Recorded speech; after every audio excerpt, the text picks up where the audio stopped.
दोस्तों, हमारी auction strategy series के 7th वीडियो में हम आरसीबी टीम की ऑक्शन स्ट्रेटेजी की बात करेंगे।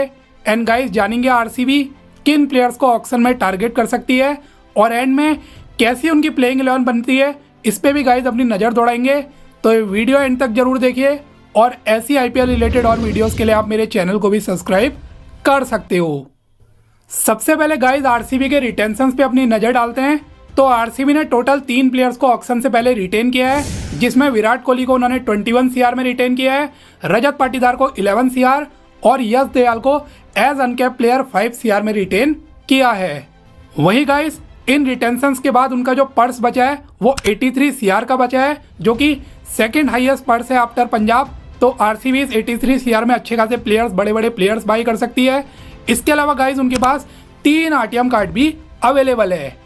तो गाइस इस 83 सीआर में आरसीबी को लगभग पूरी टीम अपनी बनानी है और 15 से 16 प्लेयर्स को उनको ऑक्शन में बाय करना है। अब गाइस हम बात कर लेते हैं आरसीबी की ऑक्शन में क्या क्या रिक्वायरमेंट है।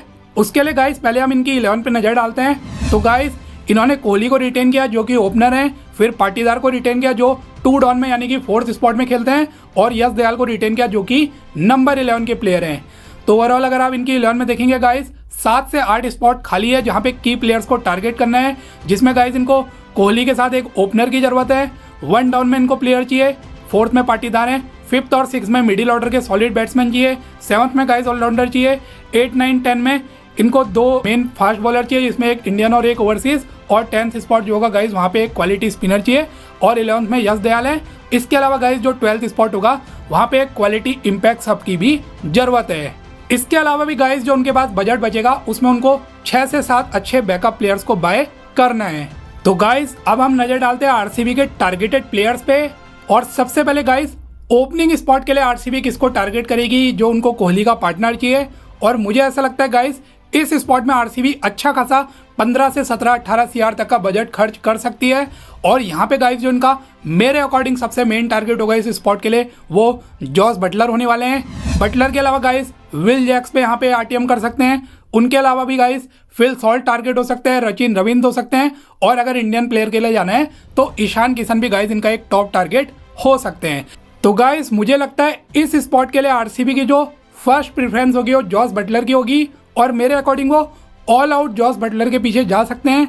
एंड गाइस आप जानते हैं बटलर ऐसे प्लेयर हैं जो अपने दम पे कोई भी सीजन में 2 से 3 मैचेस तो अकेले जिता देते हैं, और चिन्नास्वामी का जो ग्राउंड है वो भी सूट करेगा, छोटा ग्राउंड है, वहाँ वो अच्छे खासे रन स्कोर कर सकते हैं, साथ में विकेट कीपिंग का एडवांटेज देंगे, जरूरत पड़ी तो गाइस वो कैप्टनसी भी टीम के लिए कर सकते हैं। तो अगर गाइस आरसीबी बटलर को यहाँ पे बाय करती है तो मेरे अकॉर्डिंग लगभग 17 सीआर के आसपास बटलर आ सकते हैं। इन केस गाइस अगर इस स्पॉट में आरसीबी बटलर को बाय नहीं कर पाती है बिकॉज उनके पीछे कंपटीशन ज़्यादा होगा और भी टीम्स है, तो उस केस में गाइस अगर बटलर नहीं आ पाए तो मेरे अकॉर्डिंग ये विल जैक्स पे गाइस यहाँ पे आरटीएम कर सकते हैं, और लगभग बटलर से 8, 9, 10 सीआर कम 7.5 सीआर के आसपास ये विल जैक्स को बाय कर सकते हैं। बट फिलहाल गाइस अभी के लिए जो मेरी पहली यहाँ पे चॉइस होगी जिसको मैं रखने वाला हूँ वो गाइस होंगे जॉस बटलर। अब गाइस बात करते हैं नंबर 3 यानी कि 1 डाउन स्पॉट के लिए कौन कौन आरसीबी के टारगेट्स हो सकते हैं। इस स्पॉट के लिए गाइस इनका जो मेन टारगेट मेरे अकॉर्डिंग होगा वो केएल राहुल का होगा। उनके अलावा गाइस वेंकटेश अय्यर एक टारगेट हो सकते हैं, और नीतीश राणा भी यहाँ पे टारगेट हो सकते हैं। वहीं वैसे पंत के पीछे भी जाएंगे, बट मुझे ऐसा लगता है पंत के लिए बहुत ज़्यादा हाई जाने वाली है पीबी गैस, उनका प्राइमरी टारगेट पंत है, तो शायद ये पंत को ना ले पाए। फिलहाल गाइस रूमर्स के अकॉर्डिंग आरसीबी का प्राइमरी टारगेट केएल राहुल भी हैं, उनको भी ये अपना कैप्टन बनाना चाह रहे हैं, उनको डेफिनेटली इस बार ये लाना चाह रहे हैं अपने फॉर्मर प्लेयर को। तो मुझे ऐसा लगता है गाइस उस चीज़ में आरसीबी यहाँ पे सक्सेसफुल हो सकती है, और लगभग 15 सीआर में यहाँ पे आरसीबी केएल राहुल को यहाँ पे बाय कर सकती है। और ऐसा भी हो सकता है अगर गाइस राहुल आते हैं तो फिर वो ओपन ही करें और कोहली 1 डाउन में खेले, या जैक्स वहाँ से आते हैं तो जैक्स 1 डाउन में खेले। बट फिलहाल 3rd स्पॉट के लिए गाइस मैंने रखा है केएल राहुल को। अब हम गाइस बात करते हैं नंबर 5th स्पॉट यानी कि एक सॉलिड जो ओवरसीज मिडिल ऑर्डर ये टारगेट करेंगे, मिडिल ऑर्डर बैट्समैन, वहाँ पे कौन कौन इनके टारगेट लिस्ट में हो सकते हैं। तो यहाँ पे गाइस मेरे अकॉर्डिंग ये अच्छा खासा 7, 8, 9 सीआर तक का बजट खर्च कर सकते हैं, और सभी जो मेन फिनिशर्स या solid middle order overseas batsman है जैसे कि Miller, Liam Livingstone, Glenn Phillips, Harry Brook, Tim David, ये सभी गाइज इनका यहाँ पे प्राइमरी टारगेट हो सकते हैं। वैसे स्टोइनिस को भी ये टारगेट करेंगे, वो तो बॉलिंग का भी एडवांटेज देते हैं, बैट्समैन अच्छे हैं, बट मुझे ऐसा लगता है स्टोइनिस पे आरटीएम करेगी एलएसजी, तो मैंने फिलहाल अभी के लिए स्टोइनिस को नहीं रखा है। तो फिलहाल गाइज इन 5 में मेरे अकॉर्डिंग ये ग्लेन फिलिप्स को यहाँ पे बाय कर सकते हैं। और गाइज ग्लेन फिलिप्स एक सॉलिड मिडिल ऑर्डर बैट्समैन तो है ही, साथ में वो स्पिन बॉलिंग का भी अच्छा एडवांटेज देंगे। तो मुझे ऐसा लगता है लगभग गाइज ये 7.5 CR में यहाँ पे ग्लेन फिलिप्स को बाय कर सकते हैं। अब हम बात करते हैं गाइज नंबर 6 स्पॉट के लिए, यानी कि लोअर मिडिल ऑर्डर वाले स्पॉट के लिए कौन कौन इनके टारगेट्स हो सकते हैं। तो यहाँ पे मुझे लगता है गाइज ये स्पिन बॉलिंग ऑलराउंडर को एक पहली प्रेफरेंस देना चाहेंगे, जो कि बैटिंग भी अच्छी कर सके और स्पिन से कुछ ओवर निकाल के दे सके। तो यहाँ पे गाइस ये डिसेंट बजट खर्च कर सकते हैं। अगर ऊपर बटलर लेते हैं तो 5-6 CR तक करेंगे। अगर ऊपर ये बटलर के बदले विल जैक्स लेते हैं ओपनिंग में, तो गाइस ये फिर 8-10-11 CR तक भी जा सकते हैं। फिलहाल गाइस यहाँ पे इनके टारगेट्स में कृणाल पांड्या इनका टॉप टारगेट हो सकते हैं, वॉशिंगटन सुंदर हो सकते हैं, आर अश्विन हो सकते हैं। इसके अलावा ओवरसीज में देखें तो गाइस मैक्सवेल पे आरटीएम किया जा सकता है। वहीं अगर आपको एक प्रॉपर बैट्समैन चाहिए तो गाइस आशुतोष शर्मा और निहाल वडेरा जैसे प्लेयर भी इनका टारगेट हो सकते हैं। अब गाइस मुझे ऐसा लगता है इस स्पॉट में कृणाल पांड्या को बाय कर सकते हैं, और वो बहुत ज़्यादा मनी में भी नहीं आएंगे। और कृणाल पांड्या एक तो लेफ्ट हैंड बैटिंग का एडवांटेज देंगे, आपकी 11 में बहुत ज़्यादा लेफ्ट हैंडर नहीं है, साथ में बॉलिंग में भी अलग वेरिएशन लाएंगे, लेफ्ट आर्म से बॉलिंग करेंगे, और बहुत ज़्यादा नहीं लगभग गाइस 5 CR में कृणाल पांड्या आ जाएंगे। और अगर गाइस ऊपर ये बटलर नहीं लेते हैं, फिर इनके पास 8-10 CR का अच्छा बजट होगा। अगर बटलर के बदले जैक्स लेते हैं, उस केस में गाइस ये अश्विन या वॉशिंगटन सुंदर में किसी एक के साथ जा सकते हैं, और वो लगभग 8-10, 9-10, 11 CR तक आ सकते हैं। बट फिलहाल मैं अज्यूम कर रहा हूँ बटलर को और राहुल को दोनों को ऊपर एक साथ लेंगे तो बजट बहुत ज़्यादा नहीं होने वाला। तो अभी के लिए गाइस मैंने कृणाल पांड्या को रखा है। अब हम बात करते हैं गाइस नंबर 7 स्पॉट के लिए, जहां पे एक टॉप ऑलराउंडर के टारगेट करेंगे, उनकी तलाश इनको होगी। और यहां पे भी ये डिसेंट 6-7-8 CR तक बजट खर्च कर सकते हैं। तो इस स्पॉट के लिए गाइस जो इनके टारगेट्स होंगे उसमें मार्को यानसन इनका टॉप टारगेट हो सकते हैं। उनके अलावा गाइस सैम करन इनका टारगेट हो सकते हैं। साथ में गाइस वेस्ट इंडियन प्लेयर्स कुछ जैसे Rutherford, Romario Shepherd, Rovman Powell, ये कुछ जो 5 प्लेयर्स हैं इनका टारगेट हो सकते हैं। अब इसमें गाइस मुझे लगता है सैम करन थोड़े महंगे जा सकते हैं, तो मे भी उनको ये बाय ना कर पाए।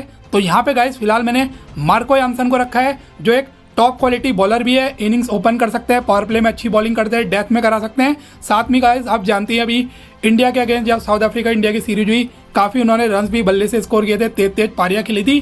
तो ये मार्को यानसन यहाँ पे बैटिंग और बॉलिंग दोनों का एडवांटेज देंगे और एक काफ़ी बैलेंस पहुँचाएंगे टीम में। तो मुझे ऐसा लगता है गाइस इस ऑलराउंडर वाले नंबर 7 स्पॉट के लिए मार्को यानसन को लगभग 7 CR में बाय कर सकते हैं। अब हम बात करते हैं गाइस नंबर 8 स्पॉट के लिए, जहां पे एक प्राइम ओवरसीज पेसर के पीछे जाएंगे, और यहाँ पे भी गाइस ये अच्छा खासा बजट खर्च कर सकते हैं। और मुझे लगता है स्टार्क के अलावा गाइस जितने भी प्राइम ओवरसीज पेसर हैं, जैसे कि रबाडा, हेजलवुड, बोल्ट, इन तीनों के पीछे ही आरसीबी यहाँ पे जाने वाली है। अब स्टार्क गाइस मैं इसलिए नहीं रख रहा हूँ बिकॉज स्टार्क थोड़े महंगे हो जाएंगे और शायद PBK जैसी टीम की उन पे नजरें रहेंगी। तो अभी के लिए गाइस इन तीनों में मुझे लगता है ये कंगीसो रबाडा को यहाँ पे बाय कर सकते हैं, और लगभग 11 CR में रबाडा के साथ जा सकते हैं। और रबाडा पावर प्ले में भी बॉलिंग करते हैं, डेथ ओवर में भी अच्छी बॉलिंग करते हैं और सॉलिड विकेट टेकर हैं। तो आई थिंक रबाडा यहाँ पे आरसीबी की 11 में एक परफेक्ट फिट होने वाले हैं। अब गाइस नंबर 9 स्पॉट में इनको एक इंडियन पेसर को टारगेट करना है।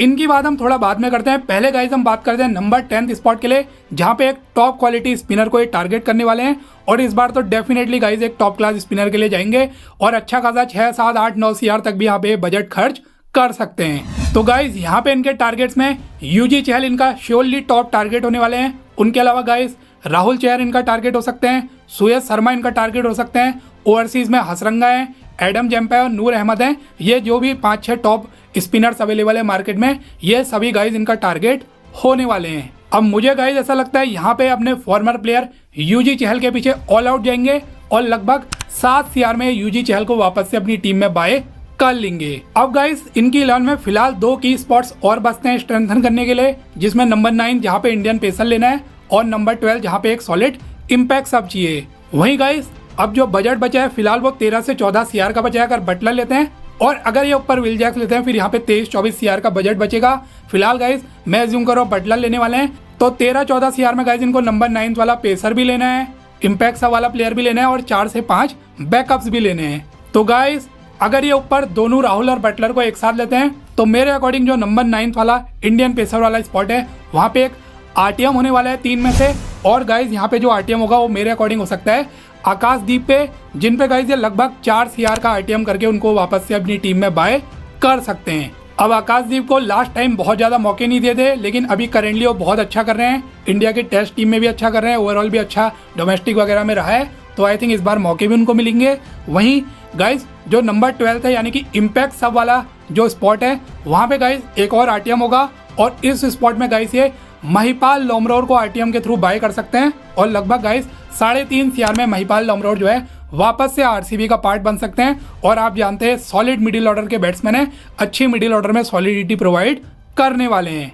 तो गाइज इन सभी की स्पॉट्स को फिल करने के बाद भी 6 से 7 CR का लगभग इनके पास बजट बचेगा, और जहाँ पे मुझे लगता है कुछ अपने फॉर्मर प्लेयर जो कि बहुत लो बजट में आ जाए उन पे आरटीएम के थ्रू, क्योंकि एक आरटीएम भी बजाय वापस से बाय कर सकते हैं, जैसे कि गाइस अनुज राउत पे यहाँ पे आरटीएम लगा सकते हैं, स्वप्निल सिंह में लगा सकते हैं, या गाइस ये कर्ण शर्मा पे भी आरटीएम लगा सकते हैं। उनके अलावा भी गाइस ये कुछ यंग इंडियन अपकमिंग जो इमर्जिंग प्लेयर्स है उनको बाय कर सकते हैं, वहीं कुछ ओवरसीज बैकअप भी है गाइस बाय कर सकते हैं। इसके अलावा गाइस 1-2 नाम मुझे और नजर आ रहे हैं, जैसे अभिनव मनोहर हैं, नमन धीर हैं, इन प्लेयर्स के पीछे भी ये जा सकते हैं। अब गाइज हम बात करते हैं हमारे सभी टारगेट्स मीट करने के बाद जो इनकी प्लेइंग 11 है वो कैसी बनती हुई नजर आ रही है। ओपनिंग में गाइज विराट कोहली हैं, उनके साथ या तो गाइज जॉस बटलर होंगे 17 CR में जिनको बाई कर सकते हैं। अगर 1% बटलर छूट जाते हैं तो फिर गाइज ये विल जैक्स पे आरटीएम कर सकते हैं, और लगभग 7 से 8 CR में जैक्स के साथ जा सकते हैं। 1 डाउन में गाइज मैंने KL राहुल को रखा है, जिनको लगभग ये 15 CR में बाय कर सकते हैं, और यहाँ पे ऐसा भी हो सकता है राहुल ओपनिंग कर जाएं, कोहली या अगर जैक्स आए वो 1 डाउन में आ सकते हैं, कोहली 1 डाउन में आ सकते हैं, बट फिलहाल मैंने 1 डाउन में राहुल को रखा है। नंबर 4 में गाइस पाटीदार होने वाले हैं। नंबर 6 में गाइस मैंने रखा है ग्लेन फिलिप्स को, जिनको ये लगभग 7.5 CR में बाय कर सकते हैं। 6 नंबर में गाइस कृणाल पांड्या को मैंने रखा है, जिनको ये लगभग 5 CR में बाय कर सकते हैं। 7th में गाइस मैंने मार्को यानसन को रखा है, जिनको ये 7 CR में बाय कर सकते हैं। 8th में रखा है रवाडा को, जिनको ये लगभग 11 CR में बाय कर सकते हैं। वहीं गाइस 9th स्पॉट में मेरे अकॉर्डिंग एक और आरटीएम हो सकता है, और ये आकाशदीप को आरटीएम के थ्रू 4 CR में बाय कर सकते हैं। 10th में गाइस मैंने यूजी चहल को रखा है, जिनको ये 7 CR में बाय कर सकते हैं। 11th में गाइस यश दयाल हैं, और जो 12th मैन यानी कि जो इम्पैक्ट सब होगा वो मेरे अकॉर्डिंग होंगे महिपाल लोमरोर, और इनको भी गाइस ये आरटीएम के थ्रू लगभग 3.5 CR में वापस से बाय कर सकते हैं। और गाइस इन केस अगर ऊपर बटलर के बदले कंफर्म जैक्स होते हैं, बटलर को ये बाय नहीं करते हैं, फिर गाइस बजट अच्छा खासा बचेगा, और फिर ऐसा हो सकता है जो आकाशदीप पे आरटीएम हुआ है उनके बदले शायद उनसे अपग्रेड थोड़े सिराज पे आरटीएम हो जाए, या वहाँ पे उस स्पॉट में शमी या भूवी में कोई एक टॉप पेसर आ जाए। वहीं गाइस फिर कृणाल पांड्या के बदले मे भी वॉशिंगटन सुंदर या अश्विन में भी कोई आ सकता है, बट राइट नाउ मैं एज्यूम कर रहा हूँ बटलर होंगे ऊपर, तो फिलहाल मेरे अकॉर्डिंग कुछ ऐसी उनकी 11 हो सकती है। तो गाइस ओवरऑल मुझे तो ये 11 काफी बैलेंस नजर आ रही है। आपको ये 11 कैसी लगी गाइस? ओपिनियंस अपने कमेंट सेक्शन में जरूर देना, और ऐसी और आईपीएल रिलेटेड वीडियोस के लिए आप मेरे चैनल को भी सब्सक्राइब कर सकते हो।